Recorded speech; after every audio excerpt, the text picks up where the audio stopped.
Hello everyone, তোমাদের class সিক্সের তৃতীয় অধ্যায় আজকে শুরু হচ্ছে। চ্যাপ্টারটার নাম হচ্ছে তুমি কোথায় আছো। আচ্ছা, প্রথমে আমরা বোর্ডে আজকে এগুলো বুঝবো। তোমাদের বইয়ে অনেকটা গল্পের আকারে রয়েছে, তো যেগুলো তোমাদের গুরুত্বপূর্ণ জায়গা বুঝবার জায়গা সেগুলো আমি তোমাদেরকে বোর্ডে পয়েন্ট ওয়াইজ বুঝিয়ে দেবো। তারপর শেষে আমি বইয়ে কোন কোন জায়গাগুলো পড়বে সেগুলো আমি দেখিয়ে দেবো। ঠিক আছে, তাহলে আমরা শুরু করছি চ্যাপ্টার তৃতীয়।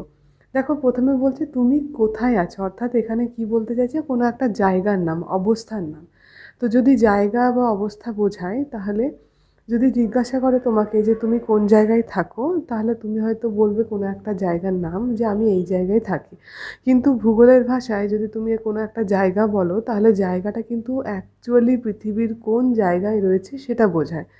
যেমন যদি বলা যায় যে তোমার যে জায়গাটা সেটা পৃথিবীর উত্তর গোলার্ধে রয়েছে না দক্ষিণ গোলার্ধে রয়েছে, তার অবস্থান পূর্ব দিকে না পশ্চিম দিকে, কোন দিকটাতে পড়ছে পৃথিবীর সাপেক্ষে, সেটা কিন্তু দেখতে হবে। তাহলে অ্যাকচুয়াল অক্ষাংশ দ্রাঘিমাংশের যে মিটিং পয়েন্টটা, অর্থাৎ যে যে বিন্দুতে অক্ষাংশ দ্রাঘিমাংশ মিশছে, সেই পয়েন্টটাই হচ্ছে ভূগোলের ভাষায় অবস্থান। ঠিক আছে, আমরা হয়তো বললাম যে অনেকে তোমাকে যদি জিজ্ঞাসা করে যে তুমি কোথায় থাকো, তুমি বললে আমি এই জায়গা এই পাড়ার মন্দিরের পাশের বাড়িটা হচ্ছে আমার বাড়ি। তাহলে এটা কিন্তু অ্যাকচুয়ালি হয়তো আমাদের কথ্য ভাষার মাধ্যমে এই কথাগুলো চলে যে হ্যাঁ আমার বাড়িটা হচ্ছে ওই রেল লাইনের পেছন দিকে এই মন্দিরটার পাশে, এরকমভাবে। কিন্তু ভূগোলের ভাষায় কিন্তু এই অবস্থানটা চলে না। ভূগোলের ভাষায় বলতে গেলে অ্যাকিউরেটলি বলতে হবে যে কোন জায়গাতে, কোন গোলার্ধে কোথায় রয়েছে, অক্ষাংশের মান কত, দ্রাঘিমাংশের মান কত, এইগুলো। তাহলে এই যে অক্ষাংশ বা অক্ষরেখা বা দ্রাঘিমাংশ বা দ্রাঘিমারেখা, এগুলো আগে আমাদেরকে জানতে হবে, সেই ওগুলো কি। তাহলে প্রথমে আমরা পৃথিবীতে অনেকগুলো রেখা কল্পনা করা হয়েছে। হ্যাঁ, এগুলো কোথাও কিন্তু বাস্তবে টানা নেই, বাট কল্পনা করা হয়েছে যে কিছু কিছু রেখা রয়েছে। তো এই প্রথম রেখা সংক্রান্ত যে বিষয়গুলো, সেগুলো কারা লক্ষ্য করেছিল? ইউরোপীয়রা। 16 শতাব্দীতে ইউরোপীয়রা প্রথমে কতগুলো বিন্দু আর দাগ কল্পনা করে পৃথিবীর মানচিত্র তৈরি করার চেষ্টা করেছিল। ঠিক আছে, এটা হচ্ছে প্রথম। তাহলে কারা মানচিত্র তৈরি করেছিল? সেটা উত্তর হবে ইউরোপীয়রা। এরপরে আমরা চলে যাবো যে কী কী দাগ পাওয়া গেছে সেগুলো একটু দেখব। প্রথমে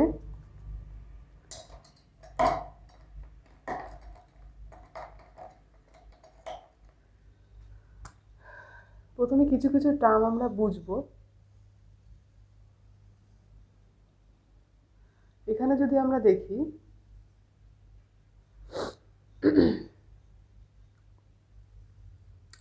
দেখো, এইটা হচ্ছে উত্তর মেরু, এটা হচ্ছে দক্ষিণ মেরু। ঠিক আছে, অক্ষ আমাদের হেলে থাকে 4.5 ডিগ্রি, যেটা আমি একটু ব্যাখ্যাভাবে দেখাচ্ছি। এটা হচ্ছে উত্তর মেরু, এটা হচ্ছে দক্ষিণ মেরু।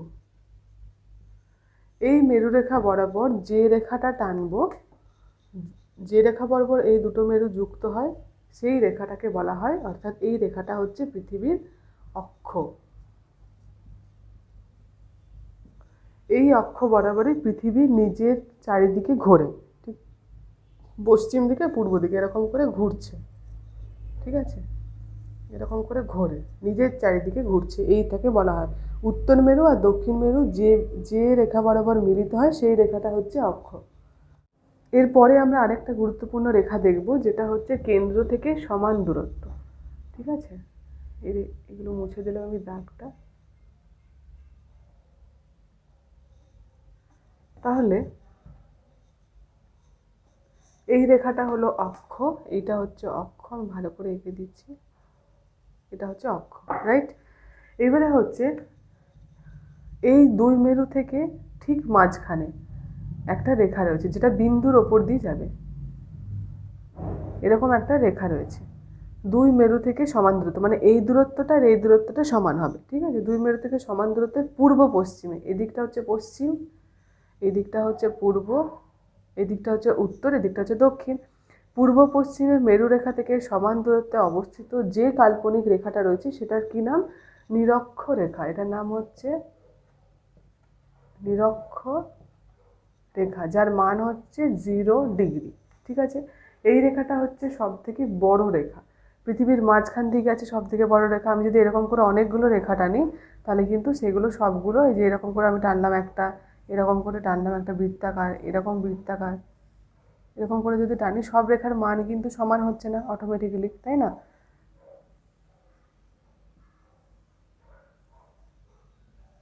এখানে কি এই নিরক্ষরেখাটা আর এই রেখাটা সমান পরিধি হচ্ছে? এটা তো অনেক ছোট গোল, এটা তো অনেক বড় গোল হবে। যদি পুরো গোলটা দেখি তাহলে সব থেকে বড় বৃত্ত হচ্ছে নিরক্ষরেখা। এবারে আমরা নিরক্ষরেখা এই অক্ষরেখাগুলো কতগুলো বৈশিষ্ট্য দেখবো, ঠিক আছে? এগুলোকেই বলছে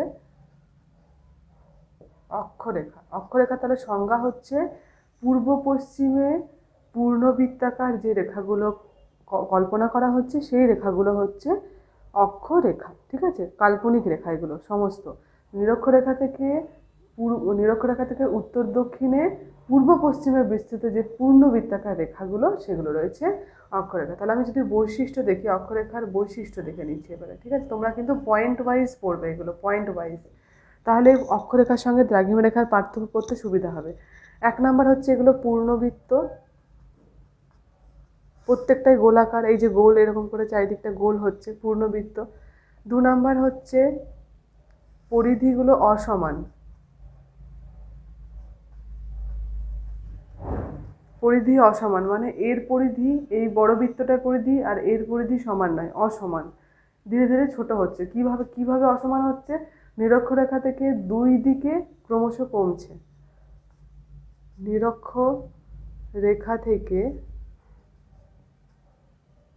দুই মেরুর দিকে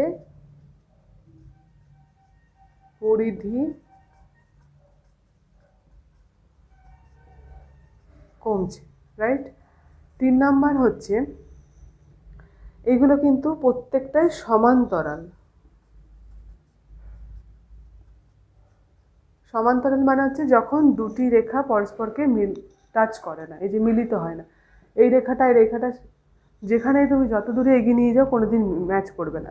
কিন্তু আমি যদি এরকম একটা রেখা নিই, তাহলে এই রেখাটা কিন্তু সমান্তরাল হবে না। কেন? কারণ এর দূরত্ব সমান নয়, এবং এটা যদি আমি এগিয়ে নিয়ে যাই তাহলে একটা পয়েন্টে এসে মিলিত হয়ে যাবে, তাহলে এটা সমান্তরাল হলো না। এই রেখাগুলো হচ্ছে প্রত্যেকটাই কিন্তু সমান্তরাল, ঠিক আছে? একে অপরকে মিলিত হয় না। এখানে রেখাটা একটু সোজা করে দিই,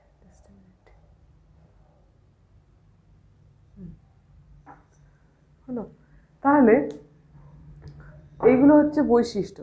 আরেকটা দেখে নেব যে এই বৈশিষ্ট্যের মধ্যে দিতে হবে নিরক্ষরেখা হচ্ছে সবথেকে বড় বৃত্ত, সবথেকে বড় বৃত্ত যার মান হচ্ছে 0 ডিগ্রি, ঠিক আছে? নিরক্ষরেখা হচ্ছে সবথেকে বড় বৃত্ত।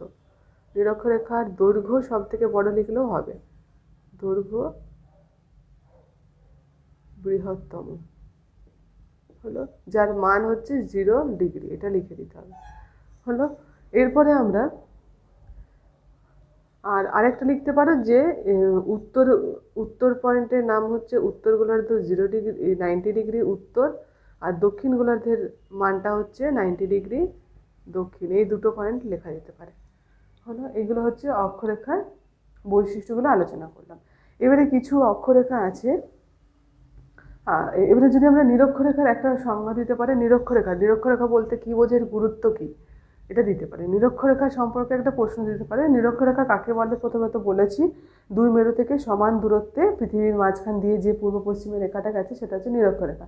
এটার গুরুত্ব হচ্ছে নিরক্ষরেখা হচ্ছে সব থেকে বৃহত্তম রেখা, এবং এই রেখার দুটি গোলার্ধে ভাগ করছে নিরক্ষরেখা। কি কি গোলার্ধ?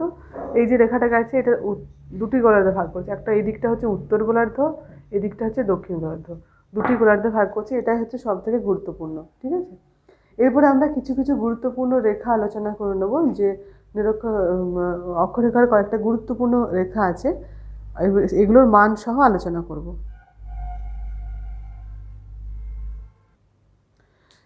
এখানে তোমরা বোর্ডে দেখতে পাচ্ছ প্রত্যেকটা রেখা আমি ড্র করে দিয়েছি। এখানে দেখো প্রথমে একদম মাঝখান দিয়ে গেছে 0 ডিগ্রি, যেটা হচ্ছে নিরক্ষরেখা। তারপর উত্তর দিকে গেছে কর্কটক্রান্তি রেখা, যেটার মান হচ্ছে 37 ডিগ্রি উত্তর। এগুলো কিন্তু পড়তে হবে, হ্যাঁ, প্রত্যেকটা রেখার সঙ্গে কিন্তু এর মানগুলো পড়তে হবে। তারপর হচ্ছে মকরক্রান্তি রেখা, যেটা হচ্ছে 37 ডিগ্রি দক্ষিণ। তারপর উত্তর দিকে রয়েছে সুমেরুবৃত্ত রেখা, যেটা 66 ডিগ্রি উত্তর। দক্ষিণ দিকে রয়েছে 66.5 ডিগ্রি দক্ষিণ, যেটা হচ্ছে কুমেরুবৃত্ত রেখা। আর 90 ডিগ্রি উত্তর হচ্ছে সুমেরু, বা ওটাকে উত্তর মেরুও বলে, আর 90 ডিগ্রি দক্ষিণ এটাকে কুমেরু বা দক্ষিণ মেরু বলে। তো এই কয়েকটা রেখা হলো খুবই পৃথিবীর গুরুত্বপূর্ণ রেখা। তাহলে যদি বলে গুরুত্বপূর্ণ অক্ষরেখাগুলি লেখো, তাহলে এই কয়েকটা 7টির মতো হচ্ছে টোটাল। ঠিক আছে, যদিও এইগুলোকে অক্ষরেখা বলা হয় না, এগুলোকে বিন্দু, এগুলোকে একটা বিন্দু, তো এগুলোকে অক্ষরেখা বলা হয় না। তাহলে এখানে দাঁড়াচ্ছে 5টা প্রধান অক্ষরেখা। এরপর কিছু কিছু জিনিস টার্ম রয়েছে তোমাদের 21 পাতাতে, নিরক্ষীয় তল, কক্ষতল, কক্ষপথ, এগুলো এবারে এগুলো নিয়ে দেখে নিচ্ছি। এর পরের পয়েন্ট আমরা পড়ব নিরক্ষীয় তল। নিরক্ষীয় তল ব্যাপারটা কি? পৃথিবীর মাঝখান বরাবর নিরক্ষরেখা গেছে, এই বরাবর নিরক্ষরেখা গেছে। আমি যদি এই বরাবর কেটে দিই তাহলে আমরা কি পাবো? এরকম একটা, এটা আমি মুছে দিলাম, এরকম একটা অংশ পাবো, তাই তো? এটা যদি আমি কেটে দিলাম মাঝখান দিয়ে, এরকম একটা অংশ পাবো। তাহলে এই যে তলটা পাচ্ছি, এই যে তলটা পেলাম অংশটা, এই তলটা কি বলছে? নিরক্ষীয় তল। এই যে তলটা পেলাম, এটা হচ্ছে নিরক্ষীয় তল। ঠিক আছে, ওপর দিকেও আমি ওরকম একটা তল পাবো, এরকম। এই তলটা হচ্ছে নিরক্ষীয় তল। এই দুটো জয়েন করলে একসাথে হয়ে যাবে। ঠিক আছে, এটা হচ্ছে নিরক্ষীয় তল। এরপরে হচ্ছে নিরক্ষরেখার সঙ্গে যে অক্ষরেখাটা থাকে, অর্থাৎ এই যে অক্ষরেখা, অক্ষরেখা মানে কি? উত্তর মেরু আর দক্ষিণ মেরু যে রেখা বরাবর যুক্ত হবে সেটাকে। এই নিরক্ষীয় তলের সঙ্গে এটা 90 ডিগ্রি অ্যাঙ্গেলে অবস্থান করবো। আমি যদি এই সেন্টার থেকে একটা দাগ দিই তাহলে এটা কত ডিগ্রি হচ্ছে? 90 ডিগ্রি, তাই না? তাহলে নিরক্ষীয় তলের সঙ্গে অক্ষ পুরোপুরি 90 ডিগ্রি অ্যাঙ্গেলে কিন্তু অবস্থান করছে। এরপরে আমরা চলে যাবো তোমাদের, তারপরে আছে কক্ষপথ। কক্ষপথটা কি? কক্ষপথ হচ্ছে পৃথিবী যে রেখা বরাবর, এরকম করে যে রেখা বরাবর সূর্যকে প্রদক্ষিণ করছে, এই যে মাঝখানে সূর্য, এই যে রেখা বরাবর সূর্যকে প্রদক্ষিণ করছে কাল্পনিক রেখা, সেই পথটাকে বলছে কক্ষপথ। এটা হচ্ছে কক্ষপথ। ঠিক আছে, কক্ষপথ যে তলে রয়েছে ঠিক সেইভাবে এরকম যদি কেটে আমরা বার করি, এটাও যে তলে রয়েছে সেই তলটাকে বলছে কক্ষতল। এরপরে হচ্ছে পৃথিবীর এই যে অক্ষটা রয়েছে, পৃথিবীর অক্ষটা কিন্তু কক্ষতলের সঙ্গে 90 ডিগ্রি অ্যাঙ্গেল করে না। ঠিক আছে, এরপর আমি দেখাবো কিভাবে ওটা অ্যাঙ্গেল করে। এরপর আমরা দেখব যে এটা হচ্ছে সূর্য মাঝখানে, কক্ষপথ। পৃথিবী সবসময় উত্তর দিকে হেলে রয়েছে। ঠিক আছে, এরকম করে হেলে অবস্থান করছে কক্ষপথটা, এরকম করে হেলে অবস্থান করছে। তাহলে এই যে কক্ষতল, এই যে ব্ল্যাক কালার দিয়ে যেটা দেখেছি, এটা হচ্ছে কক্ষতল। এই কক্ষতলের সঙ্গে যদি আমি এটাকে জয়েন করি, কক্ষতলটাকে এরকম করে যদি জয়েন করি, তাহলে কক্ষতলের সঙ্গে যে অ্যাঙ্গেলটা তৈরি করছে, এই যে একটা অ্যাঙ্গেল, সেই অ্যাঙ্গেলটা কত? এইটা অ্যাঙ্গেলটা কিন্তু 90 ডিগ্রি নয়, এটা হচ্ছে 66.5 ডিগ্রি। ঠিক আছে, তাহলে পৃথিবীর অক্ষের সঙ্গে, পৃথিবীর অক্ষ হচ্ছে এই লম্বাটা, পৃথিবীর অক্ষের সঙ্গে কক্ষতলের অ্যাঙ্গেল যে কোণটা করছে সেটা হচ্ছে কত? 66.5 ডিগ্রি। তাহলে এতটা হচ্ছে তোমাদের অক্ষরেখা সম্পর্কে ধারণা। এরপরে তোমাদের 21 পাতাতে কিছু প্রশ্ন আছে যে নিরক্ষরেখার কোন কোন মহাদেশ, কোন কোন মহাদেশের ওপর দিয়ে গেছে এবং সেগুলো কোন কোন দেশের ওপর দিয়ে গেছে সেগুলো। এরপর আমরা ওগুলো বইয়ে চলে যাবো, বইয়ে সেগুলো আলোচনা করব। দেখো তোমাদের বইয়ে 20 পাতাতে এখানে নিরক্ষরেখার সংজ্ঞাটা রয়েছে। নিরক্ষরেখার গুরুত্বটা হচ্ছে এইটা, উত্তর অংশ দু গোলার্ধে ভাগ করছে, এটা হচ্ছে এর গুরুত্ব। ঠিক আছে, এটা হচ্ছে সংজ্ঞা। এরপরে এখানে এখানে রয়েছে অক্ষরেখার সংজ্ঞা, অক্ষরেখার সংজ্ঞাটা লিখতে পারো এখান থেকে। তারপরে এই যে আছে এই পোর্শনগুলো, এগুলো 1 নাম্বার 2 নাম্বার করে ভাগ করে নেবে, এগুলো বৈশিষ্ট্য। ঠিক আছে, এটা 2 নাম্বার, এগুলো একটু ভাগ করে নিও। 3 নাম্বার, 4 নাম্বার দিয়ে, আরও আমি বোর্ডে যে এক্সট্রা পয়েন্টগুলো দিয়েছি সমান্তরাল, এগুলো কিন্তু তোমরা অ্যাড করে নিও, এক্সট্রা পয়েন্টস কিছু দেখে নিও। এগুলো হচ্ছে গুরুত্বপূর্ণ বৈশিষ্ট্য। সাথে ছবিটা তোমরা দেখে নিও, ছবিটা দিতে পারে, মডেল অ্যাক্টিভিটি টাস্কে দিয়েছিল, সেবারেও দিতে পারে। তার ওপরে রয়েছে, এখানে ওপরের যে অংশ রয়েছে এখানে রয়েছে তোমাদের অক্ষরেখা। এই পোর্শনটাতে তোমাদের রয়েছে অক্ষের সম্পর্কে, অক্ষ কাকে বলে, এর গুরুত্ব কী, এগুলো। ঠিক আছে, এরপরে তোমাদের এই পোর্শনে কিছু প্রশ্ন রয়েছে 21 পাতাতে। 21 পাতাতে নিরক্ষীয় তল, উপর পোর্শনে দেখতে পাচ্ছি নিরক্ষীয় তল, এগুলো সব রয়েছে, এগুলো তোমরা দেখে নিও সংজ্ঞা আকারে। এরপর যেটা রয়েছে এখানটা, এই গ্লোব দেখে পারো, এখানে কিছু কিছু প্রশ্ন রয়েছে। যেমন প্রথম প্রশ্নটা বলছে নিরক্ষরেখা কোন কোন দেশের কোন কোন মহাদেশের কোন কোন দেশের ওপর দিয়ে গেছে। প্রথমে আমরা জানবো যে কোন কোন মহাদেশের ওপর দিয়ে গেছে। 3টে মহাদেশের ওপর দিয়ে গেছে, একটা হচ্ছে দক্ষিণ আমেরিকা, একটা হচ্ছে আফ্রিকা, একটা হচ্ছে এশিয়া। ঠিক আছে, এখানে আমরা লিখছি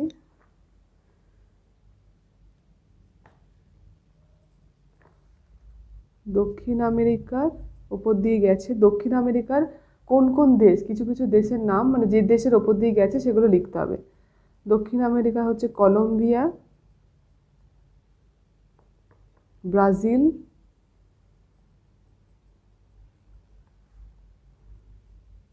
একটা হচ্ছে ইকুয়েডর।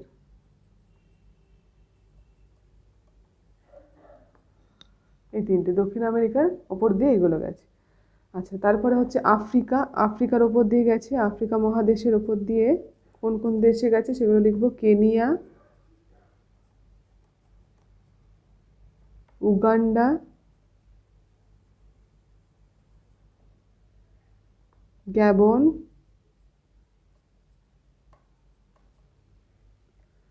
সোমালিয়া আর কঙ্গো।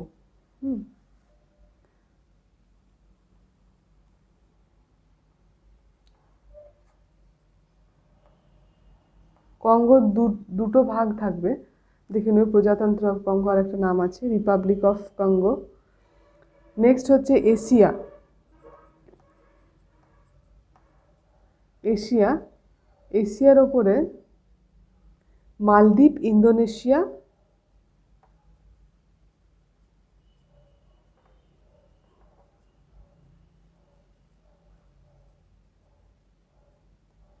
আর একটা হচ্ছে কিরিবাটি।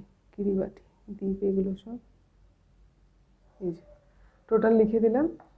3টে মহাদেশের ওপর দিয়ে গেছে, 1টা 2টো 3টে। দক্ষিণ আমেরিকা যে দেশগুলোর ওপর দিয়ে গেছে সেটা হচ্ছে কলম্বিয়া, ব্রাজিল, ইকুয়েডর। আফ্রিকার ওপর দিয়ে গেছে Kenya, Uganda, Gabon, Somalia, Congo. Asia মহাদেশের ওপর দিয়ে গেছে যেসব দেশ, সেগুলো হচ্ছে মালদ্বীপ দেশে, ইন্দোনেশিয়া আর কিরিবাটি। এই কয়েকটা জায়গার, এটা কিরিবাটি হবে, হ্যাঁ ঠিক করে নিও। এই কয়েকটা দেশের ওপর দিয়ে গেছে। এর পরের প্রশ্নটা দেখো কি বলেছে। এর পরের প্রশ্নটা বলছে উত্তর গোলার্ধ এবং দক্ষিণ গোলার্ধে কমপক্ষে 5টি করে দেশের নাম খুঁজে বার করতে হবে। তাহলে উত্তর গোলার্ধে কোন কোন দেশ হতে পারে? উত্তর ভারতে লিখতে পারো ভারত, ভারত হবে,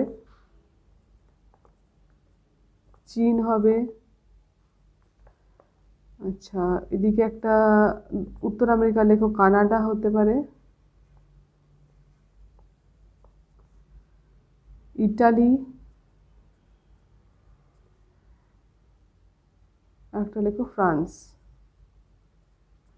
ঠিক আছে, এগুলো অন্যান্য অনেক কিছু হতে পারে, জাপান হতে পারে, বাংলাদেশ হতে পারে, শ্রীলঙ্কা। তো আমি এইগুলো কয়েকটা দিলাম। তো নেক্সট হচ্ছে দক্ষিণ আমেরিকা। দক্ষিণ আমেরিকার কোন কোন দেশ হতে পারে? দক্ষিণ আমেরিকার নরওয়ে, এই দিকটাতে লিখে দিচ্ছি, দেখা যাচ্ছে না মনে হচ্ছে। দক্ষিণ আমেরিকার যে দেশগুলোর উপর দিয়ে যাবে এখানে দেখিয়ে দিচ্ছি। এখানে লেখা আছে নরওয়ে, অস্ট্রেলিয়া, মোজাম্বিক, ব্রাজিল আর মাদাগাস্কার। এই ওয়ার্ডটা একসাথে হবে। এই কয়েকটা দেশের নাম লিখে রাখতে পারো দক্ষিণ আমেরিকা। ঠিক আছে, তো এরপরে যেটা বলেছে, পরে যেটা বলেছে তোমার দেশটা কোন গোলার্ধে রয়েছে। আমার দেশটা রয়েছে উত্তর গোলার্ধে। ঠিক আছে, এটা হচ্ছে উত্তর। যদি উত্তরের কোন দিকটা বলে তাহলে উত্তরের পূর্ব দিকে, উত্তর পূর্ব দিকে আমাদের দেশ। তো কোন গোলার্ধে বলেছে যখন, তাহলে উত্তর লিখবে উত্তর গোলার্ধে। হলো। এরপরে কিছু দেশের নাম বলেছে, এগুলো কোন কোন রেখা গেছে সেগুলো দেখতে হবে। একটা ম্যাপের সাহায্যে তোমরা দেখবে যে কোন কোন রেখা গেছে। তো প্রথমে যেটা হচ্ছে ব্রাজিল গেছে নিরক্ষরেখা, ব্রাজিলের ওপর দিয়ে নিরক্ষরেখা গেছে, দুটো রেখা গেছে, একটা হচ্ছে নিরক্ষরেখা, একটা হচ্ছে মকরক্রান্তি রেখা, দুটো। আচ্ছা, মেক্সিকোর ওপর দিয়ে গেছে কর্কটক্রান্তি রেখা। কেনিয়ার ওপর দিয়ে গেছে নিরক্ষরেখা। সৌদি আরবের ওপর দিয়ে গেছে কর্কটক্রান্তি রেখা। সুমাত্রার ওপর দিয়ে গেছে, এটা দেখতে হবে সুমাত্রার এখান দিয়ে, পুরোপুরি সুমাত্রার ওপর দিয়ে যায়নি যদিও। চিলির ওপর দিয়ে গেছে মকরক্রান্তি রেখা। অস্ট্রেলিয়ার ওপর দিয়ে গেছে মকরক্রান্তি রেখা। কানাডার ওপরে গেছে, তো কানাডার টিক মার্ক দেওয়াই আছে অলরেডি, সুমেরু বৃত্ত রেখা। কলম্বিয়ার ওপর দিয়ে গেছে নিরক্ষরেখা। আর রাশিয়ার ওপর দিয়ে গেছে সুমেরুবৃত্ত রেখা। আচ্ছা, সুমাত্রার ওপর দিয়ে তোমরা করবে নিরক্ষরেখা গেছে, ইকুয়েটার। ওকে, তাহলে এইগুলো হয়ে গেল বিভিন্ন দেশের ওপর দিয়ে কোন কোন রেখা গেছে। তাহলে তোমরা এগুলো একটা ম্যাপে দেখে নিও, ম্যাপে দেখে দেখে পড়লে মনে থাকবে, ঠিক আছে। আর এইটা ইম্পর্টেন্ট, এটা আসতে পারে নিরক্ষরেখা কোন কোন মহাদেশের ওপর দিয়ে গেছে। তোমাদের একটা হোমওয়ার্ক থাকলেও নিরক্ষরেখা কোন কোন মহাসাগরের ওপর দিয়ে গেছে, এটা তোমরা কমেন্ট বক্সে জানিও। আজকে এতটাই থাকলেও, পরের দিন আমরা দ্রাঘিমা রেখা পড়ব। Thank you.